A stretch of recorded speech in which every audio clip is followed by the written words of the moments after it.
नमस्कार, मी डॉक्टर शिवहरी वाघ, संचालक aspire education institute, Chhatrapati Sambhajinagar. विद्यार्थी मित्रांनो, NCISM BMS BHMSच्या प्रवेश प्रक्रियेसाठी शेवटच्या राऊंडच्या संदर्भाने वेळापत्रक त्या ठिकाणी वाढवून दिलेलं आहे.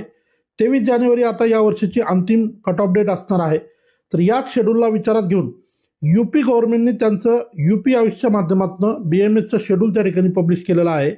ज्या विद्यार्थ्यांना 144 प्लस गुण आहेत आणि साधारण 14 लाखापर्यंत ज्यांचं BMSचं बजेट आहे, तर अशा मुलांच्या दृष्टीनं हा राऊंड अतिशय महत्त्वाचा असणार आहे.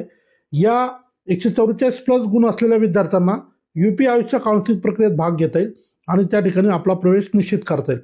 सो जे विद्यार्थी इच्छुक असतील, ज्यांना BMS करायचं आहे, 14 लाखापर्यंत ज्यांचं BMSचं बजेट आहे, अशा विद्यार्थ्यांनी ॲस्पायर एज्युकेशन इन्स्टिट्यूटला तात्काळ संपर्क करा. रजिस्ट्रेशन प्रक्रिया उद्या म्हणजे 16 तारखेपासून सुरू होती. 19 तारीख दुपारी 1 वाजेपर्यंत रजिस्ट्रेशनला वेळ आहे. सो अधिक माहितीसाठी आणि ॲडमिशनच्या संदर्भाने जे इच्छुक असतील त्यांनी ॲस्पायर एज्युकेशन इन्स्टिट्यूटला नक्की व्हिजिट करा. धन्यवाद. थँक्यू.